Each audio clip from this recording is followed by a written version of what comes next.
इन तीनों बाप बेटों को नाव से नदी पार कराओ और 500 रुपए का नगद इनाम पाओ। देखो, बाप का वजन है 20 किलो, बेटा है 10 किलो का, ये बेटा भी 10 किलो का है। लेकिन ये नाव एक बार में सिर्फ 20 किलो वजन ही ले जा सकती है। अगर 20 किलो से ज्यादा लेके जाएंगे तो नाव डूब जाएगी।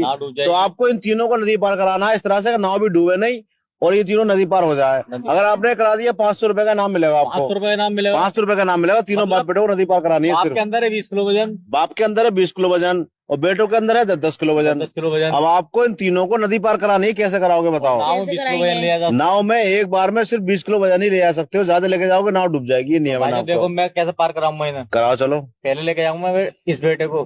ठीक है। 10 किलो लेके जाऊंगा तो वैसे डूबेगी ना नाव। ठीक है ठीक है ठीक है ठीक है ठीक है। बताओ बताओ। और भाई साहब फिर लेके जाऊंगा 20 किलो वाले को। अब जब नाव उधर लेके जाओगे तो वापस कौन लेके आएगा नाव को? क्या वापस भी आनी है? अरे बहुत तो बढ़िया भाई। भाई साहब हमने मान लिया रस्सी इधर, अच्छा, और रस्सी जो फिर बाप से खिंचवा ली। रस्सी है ही नहीं वहां पर, रस्सी भी नहीं, सिर्फ नाव है नदी के किनारे है, दोनों नदी है बीच में, दो तीनों को नदी पार करानी है आपको। अरे तो भाई साहब तो रुक जाओ। एक आदमी नाव लेके भी जाएगा वापस भी आएगा लेके। रुको रुको तो भाई साहब हाँ बताओ। पहले लेके जाऊंगा भाई साहब मैं बाप को 20 किलो। चलो 20 किलो को ले गए बाप को। ठीक है। नाव डूबेगी नहीं भाई नहीं साहब। डूबेगी। चला गया। ठीक है। और इधर पार पे रस्सी पड़ी थी भाई साहब, इसमें मैंने आपसे पहले कह दिया रस्सी ना इधर है ना इधर है, रस्सी है ही नहीं कहीं पर। नाव चला के लेके आनी है, चला के वापस लानी है। तो भाई साहब तो नदी तो ज्यादा चौड़ी है ना भाई साहब? ये नदी तो सिंबल के तौर पर छोटी बनाई है, ज्यादा चौड़ी नदी तो होती है, जितनी चौड़ी होती है 1-1 किलोमीटर चौड़ी होती है नदी। नदी बेटे 1-1 किलोमीटर 2-2 किलोमीटर। भाई साहब बाप बेटे हाँ। इधर का भाव चल रहा है भाई साहब। बहाव? हाँ।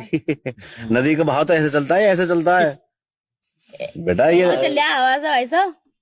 चलो चलो ठीक है, बहाव चल रहा है, फिर आगे। सही भाई साहब। ठीक है। तो पहले 20 किलो का बैठ गया भाई साहब। चलो ठीक है। बाप बैठ गया इसका। ठीक है ठीक है। तो भाई साहब पल्ले तरफ गया। हाँ ठीक है। उधर से भाई साहब ये खुद ही आ गई नाव।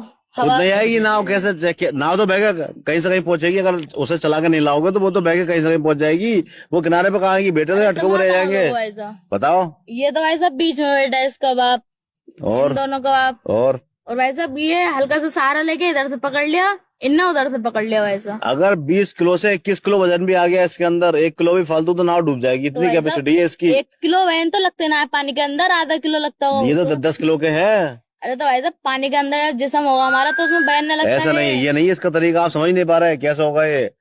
तीनों बाप बेटों को नदी पार करानी है, नाव वापस भी आनी है, इधर भी जानी है, और 20 किलो वजन से ज्यादा नहीं जाना है। बाप को और बेटे को ले जाओ ना एक बार में इसमें। बाप को बेटे को लेके जाओगे तो वजन हो जाएगा 30 किलो, 30 किलो हो जाएगा, नाव डूब जाएगी। अरे यार नाव भी बड़ी कमजोर है तुम्हारी भाई। हाँ, नाव की कैपेसिटी सिर्फ 20 किलो की रखी है हमने, 20 किलो से ज्यादा लेके जाओगे नाव डूब जाएगी। और ये पार भी होके जाएंगे। ये ट्रिक से होंगे, दिमाग के इस्तेमाल से पार होंगे, ताकत से नहीं।